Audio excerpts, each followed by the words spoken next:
We all encountered our first Crucible Knight trapped in the Stormhill Everjail. We all suffered under their relentless attacks. Later, we found others scattered across the lands between, some standing alone, facing the void, while others remain in eternal vigil. But who are they, and what do they represent? A merciless form tied to a long-dead paganism, or honorable knights who still serve Godfrey? In today's video, I will talk about these relics of a nation past, the awe-inspired Crucible Knights with their bestial transformations, their fall from grace under the Golden Order, and the enduring loyalty they bear to a bygone era.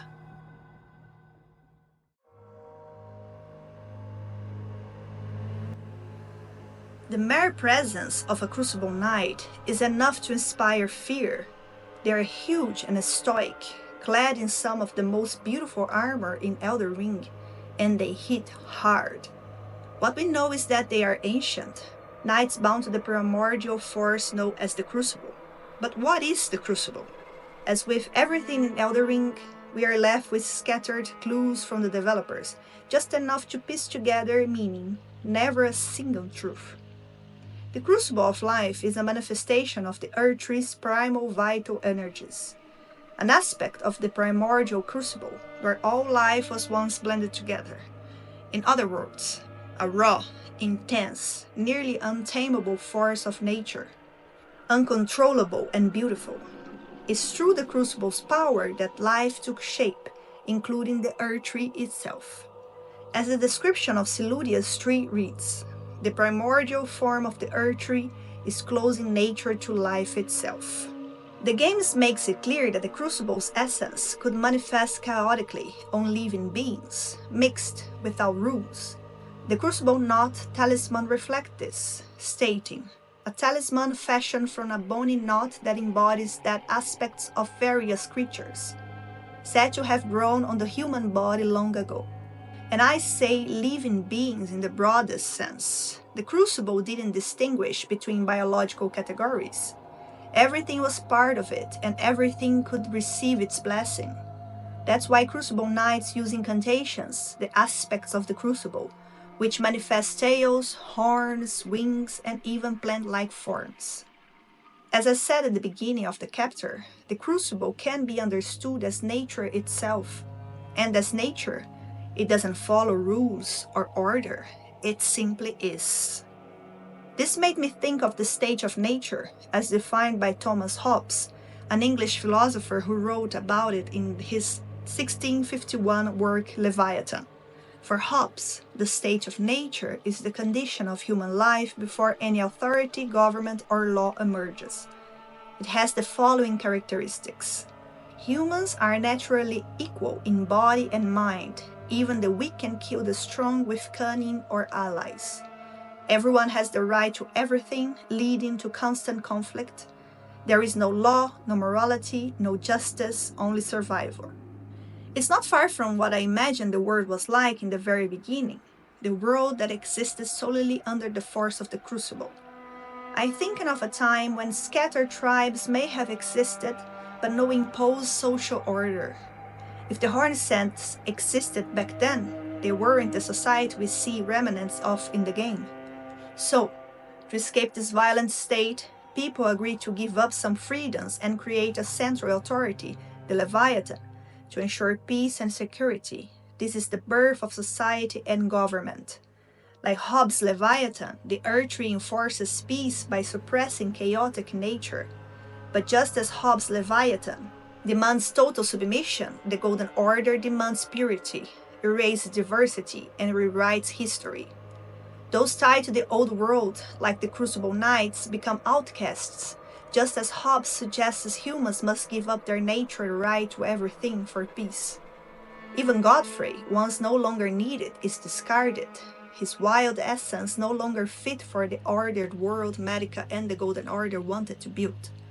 Still, on the idea of the Crucible as nature's essence, if someone is born with signs of having been touched by this untamable force, some may see in it as a divine gift, a mark that this person has been touched by something far greater than human law.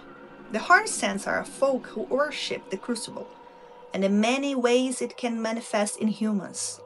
Their civilization is dedicated to studying the evolutionary traits of those touched by the Crucible, encouraging their warriors to bear such traits. The Divine Bird Warriors are a clear example. In my video about the Hornsen warriors, I talk more about how each member sought closeness to the sacred. To the Hornsens, anyone capable of mastering the Crucible's primordial force could ascend to the heavens and reach the divine. This was their goal. The magnificent structure near Elin was built with this purpose. Deep within the sacred ruins of Rewrote, it still stands, a symbol of the Hornsens' divine ambition. In an age long past, before this land was enshrouded in shadow, the vitality of the Crucible flourished. Remains of this can be seen in the ancient ruins. The Hornsens understood the Crucible's power, but not its origin. That was the goal behind building Enir Elin. To me, more than raising someone to godhood, they wanted to uncover the truth of creation. After all, if the Crucible is nature, who created nature in all its beauty? Crucible Knight Devonia had this same question. She was the longest servant of the Crucible Knights. How ancient she is, we don't know, but she left the lands blessed by the Earth Tree to embark on a complex quest. What is the origin of the Crucible? The fact that she is in the land of the Hornsens, specifically in Rewrote, is symbolic. Devonia stands there in eternal vigil, perhaps pondering. Why? Does she believe this is where everything began? Or is she simply waiting for a chance to enter the impenetrable fortress of Enir Elin in search of answers? Perhaps she already has answers, the only Crucible Knight still yearning for truth. Sadly, the truth, discovering that the greater will lies behind everything, may not be the answer she hoped for. We may never know. So, because of the Hornsens, the aspects of the Crucible flourished. But the Hornsens were like a pagan religion that eventually clashed with a larger, rival faith, in this case, the Golden Order. As civilization advanced, or rather, as Marika's civilization spread, her interpretation of faith moved in the opposite direction of the Hornsens. Of course, we know there were other factors, such as war and vengeance, but the fact remains. Marika and the Golden Order come to see Crucible traits as savage and unworthy, impure and profane. A bloody end awaited those who revered the Crucible of primordial life. As the Crucible Knot Talisman states, it was considered a signifier of the divine in ancient times, but is now increasingly disdained as an impurity.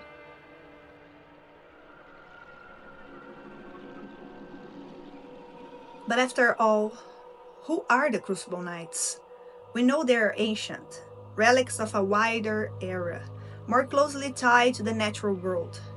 Even the named Crucible Knights in the game, Ordovis, Siluria, and Devonia, are named after geological periods from Earth's Paleozoic era.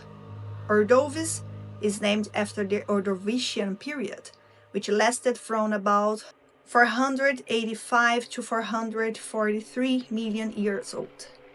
Siluria comes from the Silurian period, which followed the Ordovician and lasted until around 490 million years ago. Devonia refers to the Devonia period, which lasted from 419 to 359 million years ago. The Paleozoic era, meaning ancient life, spanned from about 541 to 252 million years ago. It marked the first major capture of complex life on Earth, beginning with the Cambrian explosion, a period of rapid diversification that introduced most of the major animal groups we know today. Over its 6 periods, the Paleozoic saw the rise of invertebrates, fish, amphibians, and early reptiles, the formation of Earth's first forests, and the assembly of the supercontinent Pangaea. But this era of flourishing life ended in catastrophe with the Permian Triassic extinction, the greatest mass extinction in Earth history. Much like that extinction, the Crucible Knights vanished from the lands between. In any case, the Crucible Knights may be survivors from an ancient civilization, long lost to time, warriors who come into contact with the Crucible and receive a kind of blessing that extends their lives. They were undoubtedly pagans, drawing their strength directly from the earth tree in its primordial form. They likely coexisted with the Hornisans and other contemporary folks. Perhaps some were even absorbed in Hornisan culture. The possibilities are vast. At some point, however, their path crossed with Godfrey, and here we must open our minds. My theory is that these last remnants of the Crucible Knights clashed with Godfrey's forces as he spread Marika's vision of order across the lands between. Perhaps there was a battle, perhaps the survivors, probably the 17 we met throughout the game, chose to submit to Godfrey, not out of shame, but because they recognized in him an unstoppable and worthy force, a warrior who deserved their respect. It's even possible that the name Crucible Knights was not their original name, but rather one given by Godfrey when they become his elite guard. As an order of warriors, they combine the strength of beasts, the faith of devout knights, and the raw power of primordial life. It's no wonder that their presence on the battlefield was akin to a force of nature. Unlike ordinary knights, these warriors sprout tails, horns, and even spectral wings during combat. They invoke these traits through ancient incantation known as the aspects of the Crucible. It's wild and yet beautiful. These powerful stoic knights appears to have mastered the animalistic forces they embody. The symbolic meaning of these bestial traits lies in the union of opposites, man and beast, order and chaos. By taking on these forms, the Crucible Knights represent balance, the discipline of a knight fused with the instinct and ferocity of a beast. But they don't fully become animals. They manifest only selected traits, suggesting a kind of harmony between man and animal. And here's an important point. At this stage in history, before Marika's reign was fully consolidated, there was still space for those who would later be deemed impure. The Crucible's primordial strength was not yet seen as heretical. After all, Marika needed every force she could muster to face the fire giants.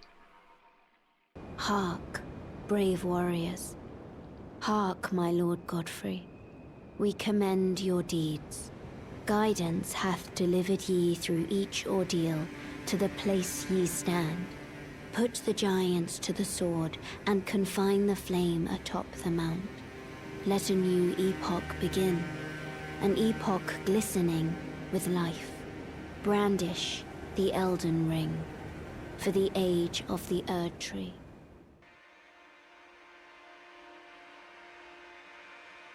Once the Golden Order was firmly established as the foundation of society, and no great threats remained on the horizon, Marika began to enforce her more extremist ideals.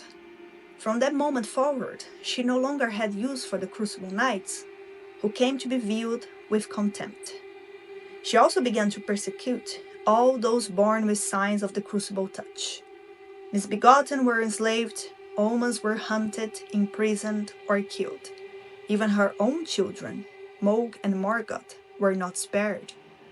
In a civilized and theocratic society, the laws become rigid and purity became the central pillar. All who deviated from its definition were to be excluded. In my video about the fate of the omens, I explain more about how the society systematically erased those who didn't fit its carefully crafted order. And of course, Marika no longer needed wild warriors, a category that includes even her husband, Godfrey. These events likely didn't all unfold at once, but they happened within a relatively short period of time. Godfrey was a ferocious warrior king, the lord of the battlefield, during the Earth Tree's bloody rise to power. He valued raw strength and martial excellence above all else. At one point, he even tried to suppress his ceaseless lust for battle by placing Serosh, the Lord of Beasts, and his loyal regent, upon his back, a physical and symbolic attempt to restrain his primal nature. As mentioned earlier, Godfrey was the living symbol of a time when the Golden Order was still young and undefined. But as Marika's ambitions crystallized, she saw that both Godfrey and the Crucible Knights embodied something deeply opposed to her vision. Perhaps she felt threatened by the Crucible's untainted, divine vitality, a force beyond her control, deeply rooted in the world's natural origin. One can imagine a narrative, though not explicitly detailed in game, in which, after Godfrey was banished from the lands between, becoming the first tarnished, the Crucible Knights lost their protector and patron. They may have been gradually pushed aside by Marika and the priests of the Earthtree, who aimed to purify the world of anything tied to the Crucible. Or maybe the Knights abandoned their posts voluntarily, recognizing that there was no longer any place for them. And yet, they did not follow Godfrey into exile. Something held them in the lands between. Perhaps because they were not tarnished. Perhaps because they believed that the Crucible's primordial force still resided within the Earthtree, not in the barren Badlands. What the Golden Order did to the Crucible Knights, and to all those touched by nature's wild forces, strongly echoes how Christianity rose to power in medieval Europe by suppressing older pagan traditions. In the early days, Christianity absorbed many pagan beliefs and rituals, repurposing them to easy conversion. For example, the Roman festival Saturnalia, celebrated around December 25, was absorbed into the celebration of Christ's birth. Easter coincides with pre-Christian fertility rites, especially among Germanic and Anglo-Saxon people. The Celtic festival Samhain, which marked the boundary between the living and the dead, was Christianized into All Saints' Day, November the 1st. Pagan deities tied to healing or fertility were reimagined as Christian saints.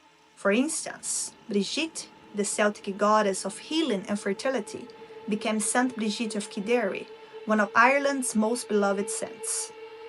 At first, the church allowed local populations to continue celebrating their seasonal festivals, as long as they also attended Mass and accepted monotheism. But as Christian faith grew stronger, pagan elements were condemned, and people were persecuted. A very similar pattern plays out in Elden Ring. The Crucible, once revered to as a divine essence of life, is eventually recast as profane impurity. Those who bore feathers, horns, or tails, once considered marks of divine favor, were now shunned. The Crucible Knights had become too symbolic of a pagan past to be tolerated by the ruling order.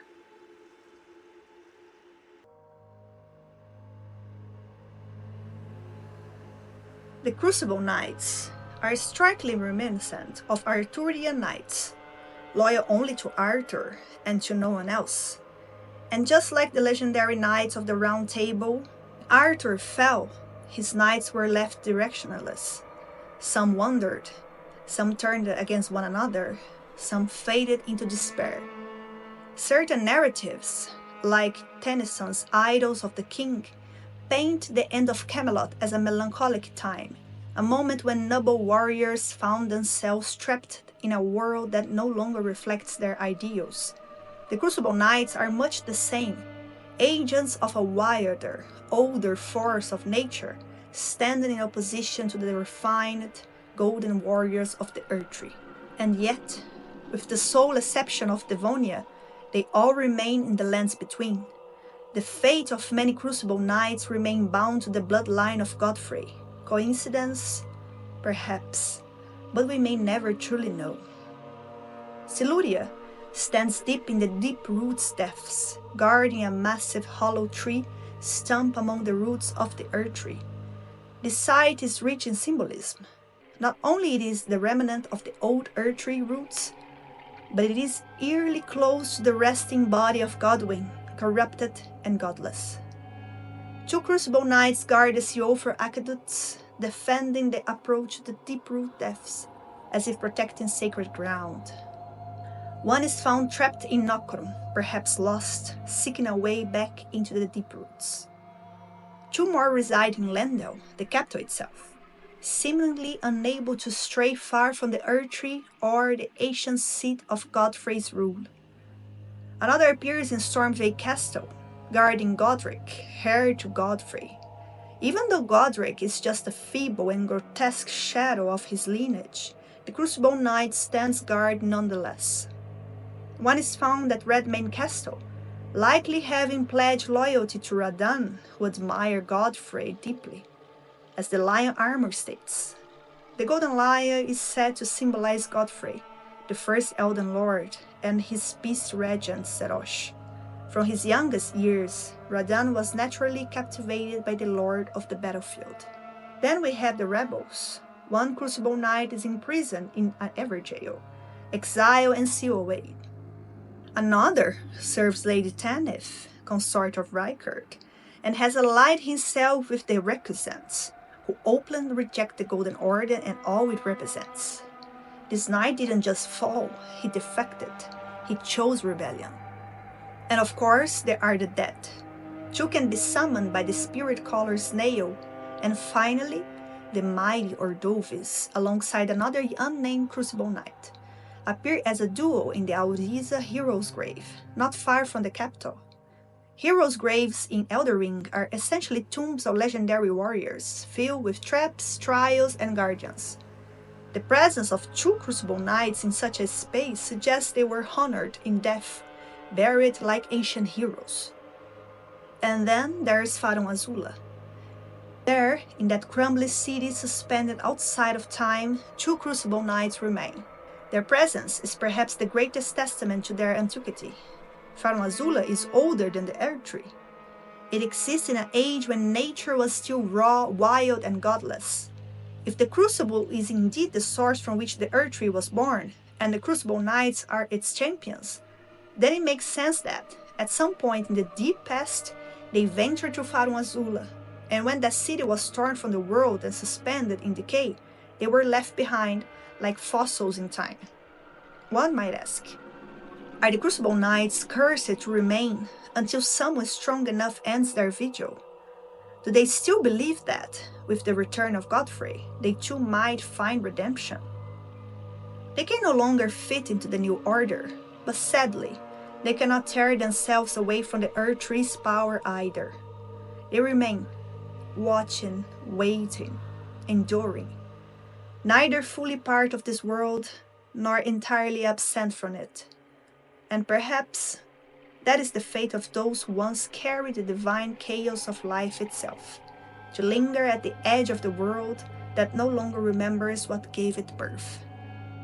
The Crucible Knight stands as remembrance to the forgotten era, a time when power came not from purity, but from the chaotic, untamed vitality of nature itself. Once revered, they now haunt the margins of the lands between, guarding ruins and awaiting without purpose in a world that has outgrown them. The Crucible Knights were never truly defeated, only dismissed, and yet they endure. If you like this video, don't forget to like and subscribe for more video game lore content. Thanks for watching, until next time, bye!